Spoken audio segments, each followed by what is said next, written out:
Good morning guys, कैसे हो आप सब लोग। I hope you are well safe and secure at your respective homes. तो गाइस, आज हम बहुत ही ज़्यादा एक इम्पोर्टेंट टॉपिक के ऊपर चर्चा करने जा रहे हैं। एग्ज़ाम पोस्टपोन्ड हो रहे हैं, एग्ज़ाम की आने वाली डेट्स क्लियर नहीं हो रही, लॉकडाउन का खतरा फिर से मंडरा रहा है। तो ऐसे में हम कॉम्पिटिटिव एग्ज़ाम्स की तैयारी कैसे करें, हमारा अगली स्ट्रैटेजी क्या होनी चाहिए, कैसे हम अपनी जो पहले से बनाया हुआ शेड्यूल था, जो हमारा पहले से बनाई हुई कुछ प्लानिंग थी, अब वो प्लानिंग जो है हमें कुछ खराब होती नज़र आ रही है। तो हम अपने गोल के ऊपर, अपने जो पहले से बनाया हुआ एक डिसीज़न था, उसके ऊपर स्टिक कैसे रहें? तो गाइज़, बहुत सारे मेरे फ्रेंड्स के दिमाग में बहुत कुछ अभी आ रहा होगा, एग्ज़ाम पोस्टपोन हो रहे हैं और एग्ज़ाम डेट्स नहीं आ रही, सारी प्लानिंग धरी-धराई वहीं पे रह रही है, गुस्सा भी है, सब कुछ है। और बहुत सारी मैं यूट्यूब के ऊपर ना वीडियोस भी देख रहा हूँ कि बहुत सारे चैनल्स हैं, वो वीडियोस डाल रहे हैं कि ये लिम्बो डाला हुआ है क्या, जो कोरोना वायरस है उसका मजाक बनाया हुआ है, एग्जाम क्यों नहीं होने दे रहे। तो ये सब चीजें हैं गाइस। अब देखिए, मैं आपके साथ सिर्फ ये चीज इतनी ही डिस्कस करना चाहता हूँ कि अब जो भी हो रहा है, हमें उसके बीच में अपनी तैयारी को, अपने गोल को डिस्ट्रैक्ट कैसे नहीं होने देना। हमने अपने गोल को फिक्स रखना है और एक ना एक दिन हमें गवर्नमेंट जॉब लेनी ही लेनी है। ये मेरा मेन मोटिव है। और अब इस टाइम के ऊपर हमें क्या करना चाहिए, क्या नहीं करना चाहिए, मैं उसके बारे में थोड़ा सा डिस्कस करना चाहता हूँ। एक बहुत बड़ा क्वेश्चन है दोस्तों, कोरोना है या नहीं। मेरे बहुत सारे फ्रेंड्स हैं जो सिर्फ इसी बात के ऊपर बहुत सारा अपना टाइम वेस्ट करते जा रहे हैं, इसके ऊपर डिस्कशन करते जा रहे हैं, फेसबुक के ऊपर देखते हैं, सोशल मीडिया और साइट्स के ऊपर देखते हैं, पता नहीं क्या क्या जो भी ये अपने दिमाग में क्वेश्चन लेके बैठे हैं। लेकिन एक बहुत बड़ा क्वेश्चन है, कोरोना है या नहीं, इसके बारे में किसी के क्या विचार है। देखिए गाइस, मैं आपको सिर्फ एक इंफॉर्मेशन देना चाहता हूं। अगर आपको कुछ इसमें इम्प्रूवमेंट या सुझाव करना हो तो मुझे बहुत खुशी होगी अगर आप वीडियो के बाद कुछ कमेंट करके मुझे बोलेंगे कि ये चीज है, ये ऐसे है या वैसे है। ठीक है, कुछ भी मुझे इनपुट मिलेगा तो बहुत अच्छा होगा, बहुत अच्छा लगेगा। तो गाइज, मैं स्टार्ट करने जा रहा हूँ कि कोरोना एक्चुअली में क्या है। ठीक है, इस वीडियो में मैं सिर्फ आपको यही एक टॉपिक डिस्कस करने जा रहा हूँ। इसके बाद मेरी जितनी भी वीडियोस आएगी उसमें हम सिर्फ और सिर्फ अपनी एग्जाम्स की तैयारी को ही डिस्कस करेंगे, नथिंग एल्स। हम डिस्कस कुछ भी नहीं और इसके अलावा करने वाले। तो गाइज, अब देखिए guys, Covid 2021 double mutation Indian variant B.1.617, ये क्या चीज है। देखिए गाइस, जो भी स्टूडेंट मेरे 3-4 साल से पिछले तैयारी कर रहे हैं, हमने करंट अफेयर्स को बहुत ज़्यादा डीपली पढ़ा है, हमने टेक्निकल पार्ट को भी बड़ा डीपली पढ़ा है, हमने जनरल साइंस को भी बड़ा डीपली पढ़ा है, हमने एक टॉपिक भी पढ़ा हुआ है, disease caused by viruses in our body. Biology का एक क्वेश्चन आता है ना इसमें से। ठीक है, तो गाइज, हमारी बॉडी में वायरस जो होता है वो बहुत ज्यादा ना प्रॉब्लम क्रिएट कर देता है। एक्चुअली में वायरस होता क्या है, ये हमारे ना डायरेक्टली इम्यून सिस्टम के ऊपर अटैक करता है। ठीक है, इससे होने वाली और जो बीमारियां हैं, पोलियो होता है, रेबीज होता है, हेपेटाइटिस होता है, स्मॉल पॉक्स होता है। और गाइज, हर बीमारी का एक अलग वायरस होता है। वायरस को हम क्या बोलते हैं कि ये हमारी बॉडी के अंदर जाके किसी तरीके हमारी बॉडी के सेल के ऊपर डायरेक्टली अटैक करता है, मतलब हमारे इम्यूनिंग सिस्टम को वीक करता है। ठीक है गाइज, आपको ये जान के हैरानी होगी कि हमारी बॉडी के बाहर भी कम से कम करोड़ वायरस हैं और हमारी बॉडी के अंदर भी कम से कम करोड़ वायरस छुपे हुए हैं। लेकिन ये वायरस हमारी बॉडी को ना खत्म नहीं कर पा रहे, हमारी बॉडी को इन्फेक्ट नहीं कर पा रहे। ऐसा नहीं कि इनके अंदर इन्फेक्शन करने की क्षमता नहीं है, ये भी बहुत ज्यादा पावरफुल है, लेकिन हमारी बॉडी में ये इन्फेक्ट नहीं कर पा रहे। क्यों नहीं कर पा रहे? देखिए गाइज, कुदरत ने एक बहुत ज्यादा नायाब करिश्मा हमारी बॉडी को दिया है, हमारी बॉडी का डिफेंसिव सिस्टम। हमारी बॉडी का डिफेंसिव सिस्टम क्या होता है? हमारी बॉडी का डिफेंसिव सिस्टम ये होता है व्हाइट ब्लड सेल्स। मेरे दोस्त बहुत ज्यादा अच्छी तरीके से इसको जानते हैं, बहुत ज्यादा बार क्वेश्चन आता है व्हाइट ब्लड सेल्स के बारे में एग्जाम्स के, और बहुत अच्छी तरीके से हमने इसको पढ़ा भी हुआ है। देखो गाइस, न्यूट्रोफाइल्स, एसिनोफाइल्स, बेसोफाइल्स, मोनोसाइट्स, लिम्फोसाइट्स, ये सारे व्हाइट ब्लड सेल्स के पार्ट हैं, ऑर्गन्स हैं। बिल्कुल कैसे?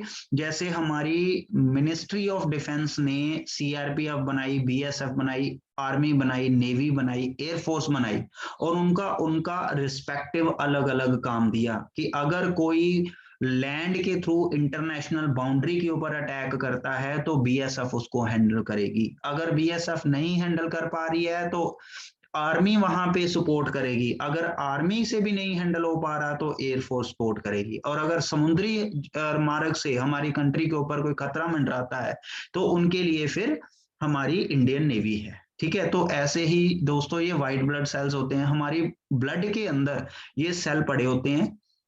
ये क्या काम करते हैं? जो भी हमारी बॉडी के खतरा, बॉडी के लिए एक खतरा आता है, फॉर एग्जांपल कोई वायरस है, कोई बैक्टीरिया है, कोई फंगल है, कुछ भी हमारी बॉडी के ऊपर खतरा मंडराता है, तो ये वायरस, ये जो व्हाइट ब्लड सेल्स है, ये क्या करते हैं, हमारी बॉडी में कुछ ऐसा सिस्टम बना देते हैं कि जब भी कोई फॉरेनर इस बॉडी के ऊपर अटैक करेगा वो खुद ही मारा जाएगा। और उस सिस्टम को हम क्या बोलते हैं? ये बोलते हैं, ये क्या है? एंटीबॉडीज। एंटीबॉडीज क्या काम करती है? ये व्हाइट ब्लड सेल्स के थ्रू बनाया हुआ एक सिस्टम होता है। जब भी हमारी बॉडी पे कोई वायरल अटैक करता है तो एंटीबॉडीज उनको खत्म करने में एक इंपॉर्टेंट रोल निभाती है। ठीक है, लेकिन क्वेश्चन ये है कि कोरोना वायरस के टाइम पे व्हाइट ब्लड सेल क्यों नहीं काम कर पा रहे? तो देखिए गाइस, एक्चुअली में कोरोना वायरस के ऊपर हमारा व्हाइट ब्लड सेल या बॉडी का डिफेंस सिस्टम है, ये क्यों नहीं कर पा रहा, मैं आपको पूरी इसकी जानकारी दूंगा कि ये कैसे कैसे वर्क कर रहा है। देखिए गाइस, क्या होता है कि हमारी बॉडी के बाहर बाहर से जब भी कोई वायरल हमारी बॉडी के ऊपर अटैक करता है तो व्हाइट ब्लड सेल को उसकी कोडिंग पहले देखनी पड़ती है कि ये वायरस किस टाइप का है और मैंने इसको कैसे खत्म करना है। लेकिन कोरोना वायरस के केस में क्या है कि कोरोना वायरस का स्ट्रक्चर कुछ ऐसे है, जहां उसकी केमिकल प्रॉपर्टीज कुछ ऐसे है कि हमारे जो बॉडी के व्हाइट ब्लड सेल्स है उनके लिए ये बिल्कुल ही एक नई बीमारी है, नया डिफेंस सिस्टम बनाने की जरूरत है। मैं एक लेमन लैंग्वेज में एक एग्जांपल देता हूं कि पहले हमारी फॉरेनर्स जो थे हमारी कंट्री के ऊपर अटैक कर रहे थे, मे बी किसी भी बाउंड्री से, पाकिस्तान, बांग्लादेश, अफगानिस्तान, किसी भी जगह से अटैक कर रहे थे, तो वो क्या करते थे, इंसानों को भेजते थे हथियार देके। लेकिन अभी वो क्या कर रहे हैं, वो बायोलॉजिकल वेपन भेज रहे हैं। बायोलॉजिकल वेपन्स के साथ आर्मी, एयरफोर्स, नेवी तो नहीं लड़ सकती। ठीक है, तो उसके लिए एक नया इंटेलिजेंस डिफेंस सिस्टम बनाने पड़ेगा। तो इसी तरीके से जब कोरोना वायरस हमारी बॉडी के ऊपर अटैक कर रहा है तो हमारी बॉडी के व्हाइट ब्लड सेल को उनके लिए एक अलग से डिफेंस सिस्टम बनाना पड़ेगा। और डिफेंस सिस्टम बनाने के लिए उसको कुछ कोडिंग ढूंढनी पड़ती है, कुछ थोड़ा टाइम लग जाता है। I mean to say that आपने देखा होगा कि कोविड 2019 जब आया था तो सबसे ज्यादा नंबर ऑफ केसेस मई जून के महीने में हमारी कंट्री में रिपोर्ट हुए थे। जबकि ये पिछले 2019 में जब आया था तो लास्ट जो पहला जो वेरिएंट हमारी कंट्री में पाया गया था 2019 में, वो दिसंबर के महीने में हमारे कंट्री में भी केसेस जो है वो डिटेक्ट होना शुरू हो गए थे। लेकिन इसकी पीक जो पकड़ी वो कब पकड़ी गई? मई, जून, जुलाई और अगस्त के महीने में। उसके बाद क्या हुआ कि हमारी बॉडीज के अंदर हमारे जो व्हाइट ब्लड सेल्स हैं उनको पता चल गया कि ऐसा एक वायरस भी हमारी बॉडी के ऊपर अटैक करता है। तो उसने क्या किया, जो हमारा डिफेंस सिस्टम था उसने अपने उस हिसाब से एंटीबॉडीज जो अपनी बॉडी के अंदर डेवलप कर लिए। अब उसके बाद आपने देखा होगा नवंबर और दिसंबर के महीने ये जो केसेस आने थे वो बंद हो गए थे, बहुत ज्यादा कम केसेस आ रहे थे। ठीक है, तो 2020 के नवंबर दिसंबर में ऑलमोस्ट हम ये बोलते थे कि यार कोरोना का अब बिल्कुल सिस्टम खत्म होने जा रहा है। ठीक है, और कई लोग ये भी बोलते थे कि कोरोना था ही नहीं, ये लोगों का, ये गवर्नमेंट का एक लिम्बो बनाया हुआ था। तो गाइज ऐसा कुछ भी नहीं है, इन अफवाहों के ऊपर आपको और मेरे को किसी को भी यकीन ऐसे नहीं करना चाहिए। ठीक है जी, अब इसके बाद आगे बढ़ते हैं। ये 2021 का वेरिएंट, अब ये क्या हो गया, देखिए गाइज, देखिए हमारे वर्ल्ड में अब जो कोरोना वायरस के वेरिएंट मिले हैं वो अलग अलग कंट्रीज में हमें मिले हैं 3 टाइप के। एक ब्राजील में जिसको P.1 बोला जाता है, एक मिला है साउथ अफ्रीका में B.1.351 बोला जाता है, एक मिला है यूके में B.1.1.7। क्या डिफरेंस है कोविड-19 और इन कोरोना वायरस के वेरिएंट में? देखिए गाइस, क्या होता है कि कोरोना वायरस का जो कोरोना वेरिएंट 2019 में चाइना से हमारे और आया था, उसकी कोडिंग कुछ और थी, उसका स्ट्रक्चर कुछ और था, उसकी केमिकल प्रॉपर्टीज कुछ और थी। लेकिन बाद में जो इन कंट्रीज में वेरिएंट मिले, उसमें सिम्टम्स अलग हो गए, उनके स्ट्रक्चर अलग हो गए, केमिकल प्रॉपर्टीज अलग हो गई, वेरिएशन मतलब आनी शुरू हो गई। तो जब वेरिएशन आनी शुरू हो गई तो एक नया कोरोना वायरस अब हमारी बॉडी को दोबारा से इन्फेक्ट करने आ रहा है। तो क्या है कि अब हमारी बॉडीज को उसके हिसाब से नया एंटी बॉडीज का सिस्टम बनाना पड़ेगा। अब एंटीबॉडीज का ये जो नया सिस्टम बनने वाला है, इसके ऊपर भी रिसर्च जो है वो कंटिन्यू है। इंटेलिजेंस एजेंसीज हमारी, for example ministry of health लगी हुई है, वेरियस इंस्टीट्यूशन लगे हुए हैं, WHO लगी हुई है एक्सटर्नली एक दवाई बनाने में, जो यूनिवर्सल एक ऐसी दवाई बने कि कोरोना वायरस के हर वेरिएंट के ऊपर वो हावी साबित हो। लेकिन उसमें कुछ तो टाइम लगेगा मेरे भाई। अब उसके अलावा जो हमारी एंटीबॉडीज खुद के बॉडी डेवलप करने जा रही है, तो ये भी जो डेवलप करने जा रही है, इसको भी थोड़ा टाइम लगेगा। तो मैं ये बोलना चाहता हूं कि आने वाले कुछ टाइम में कोरोना वायरस का जो इंडिया में वेरिएंट आया है, जो आप ये देख पा रहे हो कि ये इंडिया का जो डबल म्यूटेशन कोरोना वायरस है, ये हमारी बॉडीज के ऊपर और ज्यादा इफेक्ट डाल सकता है B.1.617 आने वाले टाइम में। लेकिन ये नहीं है कि ये खत्म नहीं होगा, ये जरूर खत्म होगा। जब हमारी बॉडी इनका भी एंटी डिफेंस सिस्टम बना लेगी, ये खत्म होना शुरू हो जाएगा, पीक फिर से नीचे को आना शुरू हो जाएगी। जब हमारे पास इसके लिए भी कोई मेडिसिन तैयार हो जाएगी, तो इसके लिए भी हमारे पास एक्सटर्नली भी इसके लिए मेडिसिन आ जाएगी। लेकिन तब तक इससे सेफ रहना है, इससे हमें बचना है किसी ना किसी तरीके, ठीक है। लेकिन हमारे जो डेली के काम है वो बंद नहीं हो सकते, उसको हमें करना ही पड़ेगा, ठीक है जी।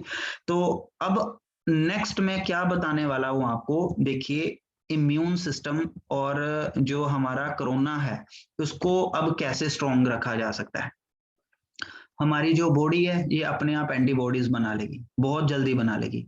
Externally medicine will be available, ये भी बहुत जल्दी हो जाएगी, ठीक है। जो वर्ल्ड की एजेंसीज है जैसे WHO है, और भी बहुत सारे कॉलेजेस है, यूनिवर्सिटीज है, इस दवाई को बनाने के लिए दोबारा से कोशिश कर रहे हैं, ठीक है।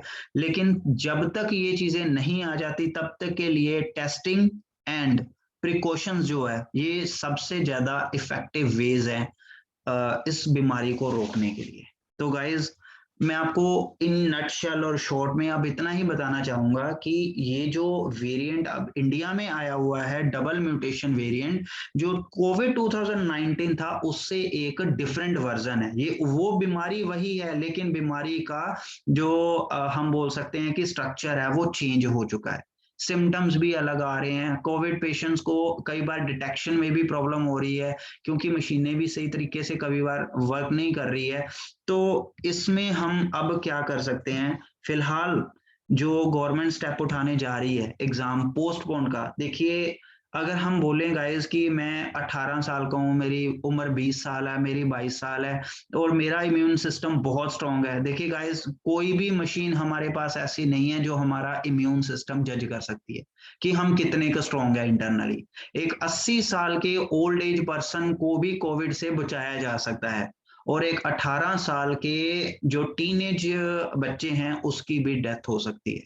हम नहीं प्रेडिक्ट कर सकते कि हम कितने इम्यूनिंग हैं, हमारी इम्यून सिस्टम कितना वर्क करेगा, हम इसके बारे में नहीं कुछ भी बोल सकते। बट ऐसा भी नहीं है कि ये वायरस इतना डेडली है कि हर बंदे को मार देता है, ऐसा नहीं है गाइस, ठीक है। बहुत सारे लोग, अगर 1000 लोग इन्फेक्टेड हो रहे हैं, तो 1000 में से 990 बंदे जो हैं, जो इन्फेक्टेड पर्सन है, वो ठीक हो रहे हैं, और उसकी प्रोबेबिलिटी बढ़ती ही जा रही है। ऐसा कुछ नहीं है कि हमारी गवर्नमेंट इसके लिए कुछ नहीं कर रही है, हमारी गवर्नमेंट भी वेल वर्क कर रही है। कोविड टेस्टिंग होते जा रहे हैं, नई से नई टेक्नोलॉजीज आती जा रही हैं, जो पिछले बार कोविड-19 आया था, उनकी प्रिपरेशन के लेवल पे आज हम बहुत ज़्यादा प्रिपेयर्ड हैं कोविड के साथ लड़ने के लिए। ठीक है गाइज़? तो गाइज़ ये मेरा कहने का जो मेन मोटिव था कि इन ऐसी डिबेट में मत आइए कि कोरोना है या नहीं है। आप खुद को सेफ रखिए, खुद को जितने भी प्रिकॉशंस एंड मेजर्स आ रहे हैं, गवर्नमेंट एडवाइजरी इन्फॉर्मेशन इश्यू कर रही है, उसको ओबे कीजिए और अपना काम हम नहीं रोक सकते, ये मैं फिर से बोल रहा हूँ, अपना काम हमारा नहीं रुक सकता, लेकिन प्रिकॉशंस आर मैंडेटरी। तो अगली वीडियोस में हम ये डिस्कस करेंगे कि कैसे हम कॉम्पिटिटिव एग्जाम्स के साथ साथ जो पोस्टपोन्ड हो रहे हैं कॉम्पिटिटिव एग्जाम, उनके लिए ज्यादा बेटर प्रेपरेशन स्टाइल्स कैसे कर सकते हैं। Thank you guys.